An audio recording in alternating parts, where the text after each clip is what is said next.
Hey guys, Lord Naren White here, the Holy Ghost, the one true God. Back with you with the next video in my series reading Oliver Twist by Charles Dickens. Without further ado, returning to Oliver Twist as read by Lord Naren White.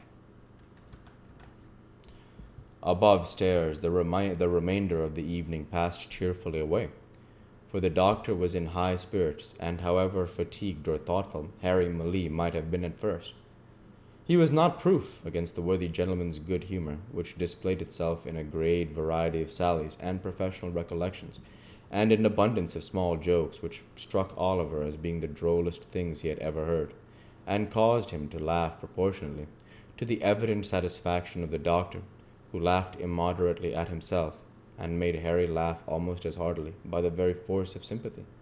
So they were as pleasant a party as, under the circumstances, they could well have been, and was laid before they retired, with light and thankful hearts, to take that rest of which, after the doubt and suspense they had recently undergone, they stood much in need.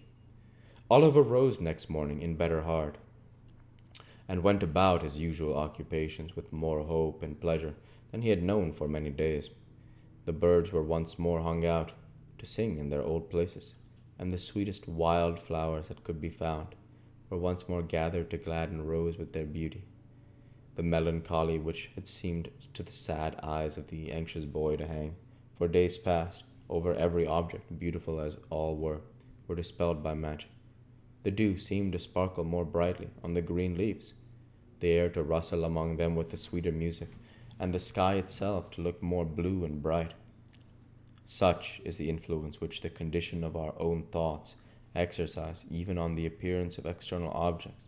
Men who look on nature and their fellow men, and cry that all is dark and gloomy, are in the right, but the somber colors are reflections from their own jaundiced eyes and hearts. The real hues are delicate and need a clearer vision.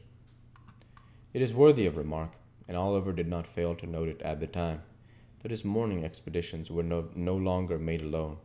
Harry Malee, after the very first morning when he met Oliver coming home laden, was seized with such a passion for flowers, and displayed such a taste in their arrangement, as left his young companion far behind.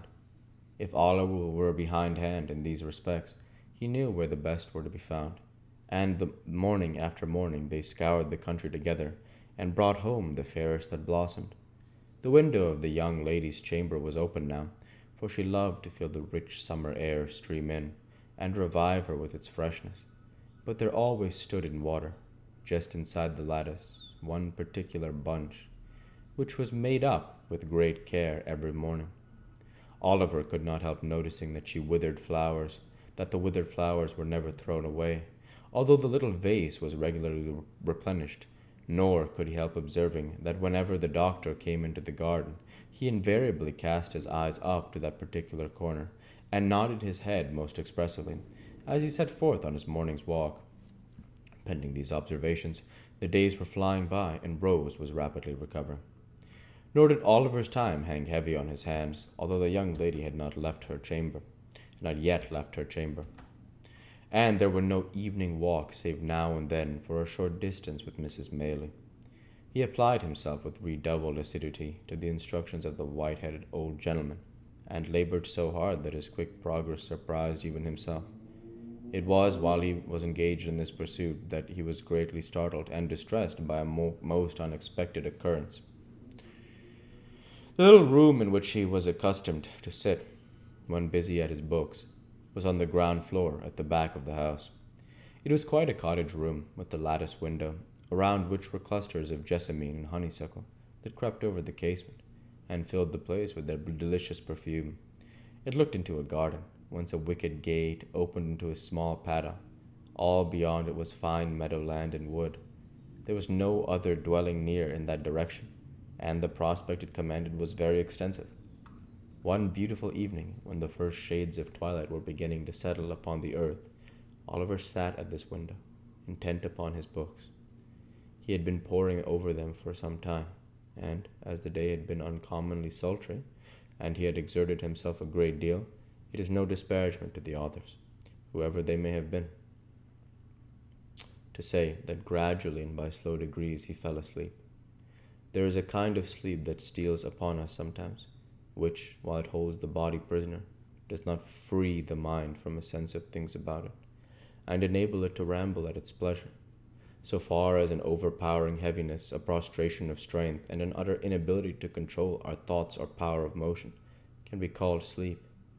That is it, this is it, and yet we have a consciousness of all that is going on about us, and if we dream at such a time, words which are really spoken, or sounds which really exist at the moment, accommodate themselves with surprising readiness to our visions, until reality and imagination become so strangely blended that it is afterwards almost matter of impossibility to separate the two. Nor is this the most striking phenomenon incidental to such a state. It is an undoubted fact that although our senses of touch and sight be for the time dead, yet our sleeping thoughts and the visionary scenes that pass before us will be influenced and materially influenced by the mere silent presence of some external object, which may not have been near us when we closed our eyes, and of whose vicinity we have had no waking consciousness. Oliver knew perfectly well that he was in his own little room, that his books were lying on the table before him, that the sweet air was stirring among the creeping plants outside, and yet he was asleep. Suddenly the scene changed. The air became close and confined, and he thought, with a glow of terror, that he was in the Jew's house again. There sat the hideous old man in his accustomed corner, pointing at him and whispering to another man with his face averted who sat beside him.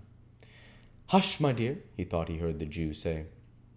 "It is he, sure enough. Come away." "He," said the other man. The other man seemed to answer. "Could I mistake him, think you?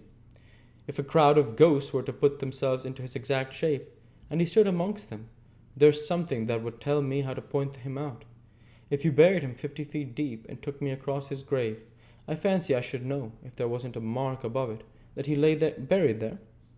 The man seemed to say this with such dreadful hatred that Oliver awoke with the fear and started up. Good heaven, what was that, which sent the blood tingling to his heart, and deprived him of his voice and power to move? There, at the window close before him, so close that he could have almost touched him before he started back, with his eyes peering into the room and meeting his. There stood the Jew, and beside him, white with rage or fear or both, were the scowling features of man who had accosted him in the inn yard. It was but an instant, a glance, a flash before his eyes, and they were gone. But they had recognized him, and he them, and their look was as firmly impressed upon his memory as if it had been deeply carved in stone, and set before him from his birth. He stood transfixed for a moment, then, leaping from the window into the garden, called loudly for help. Chapter 35, containing the unsatisfactory result of Oliver's adventure, and a conversation of some importance between Harry Millie and Rose.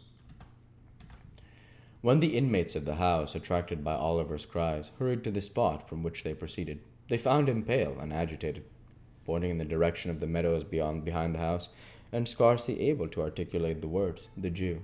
The Jew! The Jew!" Mr. Giles was at a loss to comprehend what this outcry meant, but Harry Millie, whose perceptions were something quicker, and who had heard Oliver's history from his mother, understood it at once. "What direction did he take?" he asked, catching up a heavy stick which was standing in a corner. "That," replied Oliver, pointing out the course of the man had taken. "I missed them in an instant." "Then they're in the ditch?" said Harry. "Follow, and keep as near me as you can." So saying, he sprang over the hedge and darted off with a speed which rendered it matter of exceeding difficulty for the others to keep near him. Giles followed as well as he could, and Oliver followed too, and in the course of a minute or two, Mr. Losberne, who had been walking out, just then returned, and tumbled over the hedge after them, and picking himself up with more agility than he could have been supposed to possess, struck into the same course at no contemptible speed, shouting all the while most prodigiously to know what was the matter. And we'll go ahead and stop there for this week. As usual, I want to say thank you for watching, and I hope you enjoyed. Please like, comment, and subscribe, as it greatly helps the channel. Light be with you all. Take care, and thanks again